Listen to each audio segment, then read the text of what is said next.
नमस्ते दर्शक हो, चला भारताचं सौंदर्य आणि वैभव बघायला. हे भारताचं सौंदर्य आणि वैभव बघायला आज आपण जाणार आहोत काश्मीर मधल्या श्रीनगर मधल्या श्री शंकराचार्य मंदिर बघायला. हे शंकराचार्य मंदिर अतिशय प्राचीन आहे.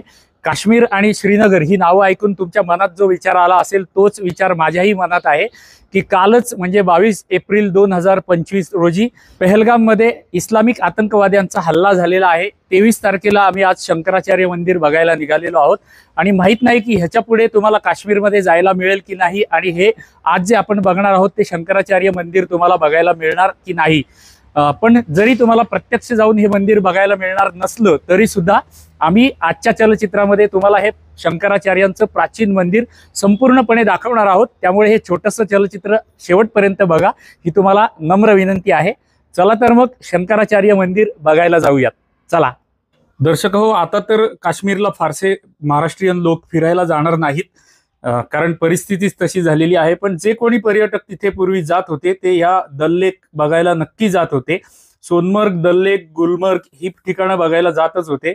या दल लेकच्या किनाऱ्यावरतीच 19 नंबरचं एक गेट आहे आणि त्या 19 नंबरच्या गेट समोरच रिक्षा स्टँड आहे. त्या रिक्षा स्टँडमध्ये आपल्याला श्री शंकराचार्य मंदिरामध्ये जाण्यासाठी रिक्षा मिळतात. तुम्ही जर मोठ्या बसनी गेलेला असाल तर तुम्हाला मोठी बस वरती शंकराचार्य मंदिरापर्यंत सोडत नाहीत. तुमची बस पार्किंगमध्ये पार्क करून तिथल्या रिक्षानेच वरती जावं लागतं. मात्र तुम्ही स्वतःची कार घेऊन गेलेला असाल तर तुम्ही वरपर्यंत जाऊ शकता. या ठिकाणी ते 19 नंबरचं गेट आहे आणि त्याच्या बरोबर समोर तो रिक्षा स्टँड आहे. ती रिक्षा पकडून आपल्याला वरती जायचं आहे. हे जे दल लेक तुम्ही बघत आहात याच्यामध्ये काहीही विशेष नाहीये, उगाचच याची हवा झालेली आहे. आम्ही काश्मीरमधल्या रिक्षावाले, बोटवाले अनेक लोकांशी बोललो तर त्या लोकांची मानसिकता अजूनही सुधारलेली नाहीये. त्यामुळे माझी तर तुम्हाला विनंती राहील की तुम्ही काश्मीरला अजिबात जाऊ नका. जर चुकून गेलात तर हे शंकराचार्य मंदिर बघायला नक्की जा.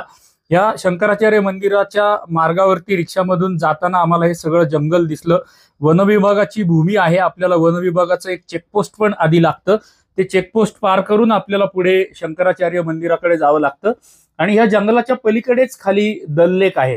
त्यामुळे अतिशय निसर्गरम्य मार्गाने आपण शंकराचार्य मंदिरापाशी पोहोचतो. हा मार्ग सुद्धा एक 3-4 किलोमीटरचा मार्ग आहे आणि अतिशय छान वाटतं. शंकराचार्यांचं मंदिर बघायला आपण जाणार आहेत याचा आनंद तर आपल्याला असतोच. या आनंदातच आणि निसर्गाचा आनंद घेत घेत या शंकराचार्य मंदिराच्या पार्किंग पर्यंत आपण पोहोचतो. इथे आपल्या गाड्या लावायला लागतात आणि पुढे शंकराचार्य मंदिराचं CRPFचं चेकपोस्ट आहे. आता जे तुम्हाला समोर दिसतंय ते चेकपोस्ट आहे. या चेकपोस्टवर आपल्याला व्यवस्थित चेक केलं जातं, सगळं काही चेक केलं जातं आणि मग आपण शंकराचार्य मंदिराच्या पायऱ्या चढायला आरंभ करतो.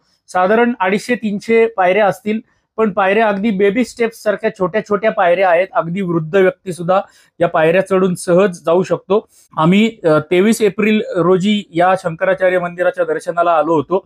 2 दिवसापूर्वीच आम्ही वैष्णवदेवीचं दर्शन घेतलेलं होतं आणि ते पण पायी चालत जाऊन घेतलेलं होतं. तरी सुद्धा आम्ही सहजपणे या पायऱ्या चढून वरपर्यंत पोहोचू शकलो. तुम्ही जरी प्रत्यक्ष या मंदिरामध्ये भविष्यामध्ये जाऊ शकला नाहीत तरी ह्या छोट्याशा चलचित्रामध्ये आम्ही शंकराचार्य मंदिर दाखवणार आहोत. त्यामुळे हे चलचित्र शेवटपर्यंत बघा ही नम्र विनंती आहे. एक 15-20 मिनिटं पायऱ्या चढल्यानंतर आम्ही शंकराचार्य मंदिरापाशी जाऊन पोहोचलो. आम्हाला शंकराचार्य मंदिर वर गेल्यावर दिसायला लागलं. हे शंकराचार्य मंदिराचं पहिलं दिसणारं दृश्य आहे. आतमध्ये जाण्यासाठी एक छोटीशी ही कमान केलेली आहे.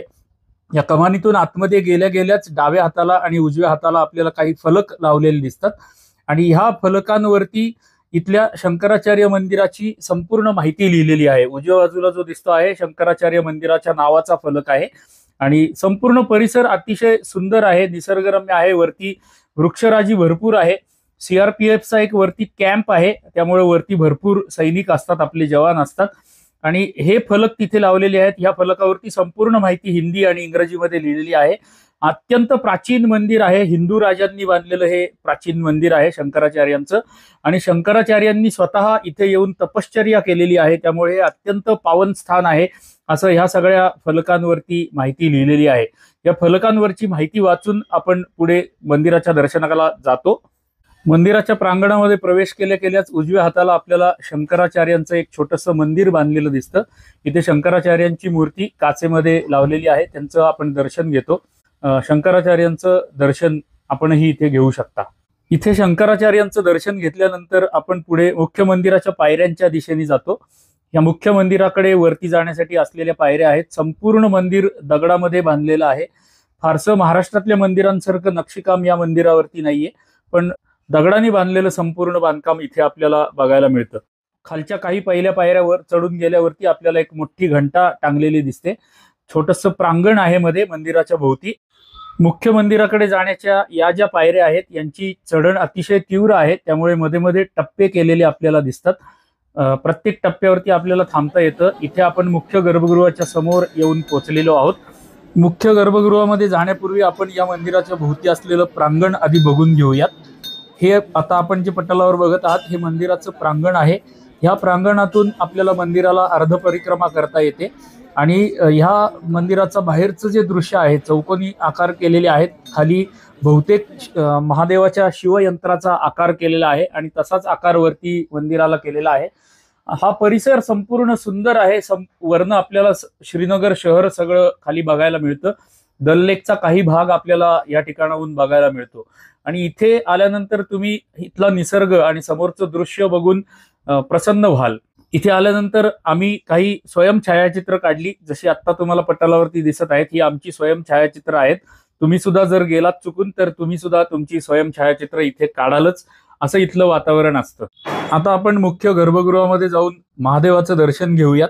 इथे मोठं महादेव मंदिर आहे. गर्भगृहामध्ये छायाचित्रण करायला अनुमती नाही, तरी सुद्धा आम्ही पुजाऱ्यांची अनुमती काढून हे छोटंसं शूटिंग केलेलं आहे. तुम्हाला दर्शन देण्यासाठी विशेषतः आम्ही हे छोटंसं शूटिंग काही सेकंदाचं केलेलं आहे. आता आपण जी बघत आहोत ही मंदिराची उजवी बाजू आहे. उजव्या बाजूनी मंदिर असं दिसतं आणि ह्या मंदिराच्या समोर जर आपण बघितलं तर मगाशी जसं श्रीनगरचं दृश्य बघितलं होतं तसं श्रीनगरचं दृश्य ह्या उजव्या बाजूनी सुद्धा आपल्याला सुंदर बघायला मिळतं. खाली उजव्या हाताला जे दिसतंय तो सीआरपीएफचा कॅम्प आहे. इथे डोंगरावरती हे मंदिर असल्यामुळे इथे सीआरपीएफचा वायरलेसचा एक कॅम्प आहे, त्यामुळे सुरक्षा अत्यंत उत्तम या ठिकाणी आपल्याला बघायला मिळते. मुख्य मंदिरातून काही पायऱ्या खाली उतरल्यावरच डाव्या हाताला आपल्याला हे स्थान दिसतं. इथे लिहिलेलं आहे श्रीमद शंकराचार्य यांची तपश्चर्या करण्याचे स्थान. या छोट्याशा द्वारातून आतमध्ये गेल्यानंतर आपल्याला शंकराचार्यांनी स्वतः जिथे बसून तपश्चर्या केली अनेक वर्ष, ते पावन स्थान आपल्याला इथे बघायला मिळतं आणि त्या पावन स्थानाचं आपल्याला दर्शन मिळतं. ह्या स्थानाचं आतमध्ये जाऊन आपण दर्शन घेऊयात आणि मग खाली असलेलं गौरीकुंडाचं स्थान मी तुम्हाला दाखवणार आहे. चला आतमध्ये जाऊन या पवित्र स्थानाचं दर्शन घेऊयात. आतमध्ये आल्या आल्या एक छोटीशी जागा आहे. ह्या स्थानावरती बसून दक्षिण भारतातून शंकराचार्य काश्मीरमध्ये आले होते आणि या स्थानावरती बसून त्यांनी तपश्चर्या अनेक वर्ष केली होती. इतक्या पावन स्थानाचं आपल्याला इतक्या जवळून दर्शन इथे आतमध्ये घ्यायला मिळतं. आपण धन्य होतो अशा ठिकाणी आल्यानंतर. इतकं पवित्र स्थान इथे आपल्याला बघायला मिळतं. आता तुम्ही जे पटलावर बघत आहात हे गौरीकुंडाकडे जाण्याचा मार्ग आहे आणि उजव्या बाजूला खाली जे दिसतंय ते समोर गौरीकुंड आहे. मंदिराला लागणाऱ्या पाण्याची व्यवस्था डोंगरावरती इथे या गौरीकुंडामध्ये केलेली आपल्याला बघायला मिळते. अशा पद्धतीने ह्या सुंदर आणि पावन स्थानाचं दर्शन घेऊन आम्ही खाली उतरलो आणि आमच्या पार्किंगमध्ये असलेल्या रिक्षापर्यंत पोहोचलो. आता आपण या छोट्याशा चलचित्राची इतिश्री करूयात. भविष्यात कधी बघायला मिळेल की नाही याचा आता पता नसलेले किंवा याची खात्री नसलेले श्री शंकराचार्य मंदिर, जे अतिशय प्राचीन मंदिर आहे, जे काश्मीरमध्ये श्रीनगरमध्ये आहे, ते आज आपण बघितलं. आमची नेहमीची विनंती तर तुम्हाला असतेच की आमच्या प्रत्येक चलचित्राच्या खाली थँक्स नावाचं बटन दिलेलं असतं. खाली बघून ते थँक्स नावाचं बटन दाबून आम्हाला अशी नवनवीन आणि प्राचीन मंदिरं दाखवण्यासाठी प्रोत्साहित करा, ही आपल्याला नम्र विनंती आहे. आणि नेहमीची विनंती तर असतेच की जर आम्ही दाखवलेली प्राचीन मंदिरं तुम्हाला आवडत असतील तर कृपया प्रत्येक चलचित्राला लाईक करत जा. एक छोटीशी टिप्पणी प्रत्येक चलचित्राच्या खाली करत जा. त्याचा ही प्राचीन मंदिरं जास्तीत जास्त लोकांपर्यंत पोहोचवण्यासाठी खूप फायदा होतो. त्यामुळे टिप्पणी अवश्य करा आणि अजून आमच्या वाहिनीला जर आपण सबस्क्राईब केलं नसेल तर सबस्क्राईब सुद्धा करा, ही आपल्याला करबद्ध प्रार्थना आहे. चला तर मग अशा सुंदर कुठल्या तरी प्राचीन मंदिरामध्ये पुढे भेटूयात पुढच्या चलचित्रामध्ये. तोपर्यंत आपणा सर्वांना धन्यवाद धन्यवाद धन्यवाद.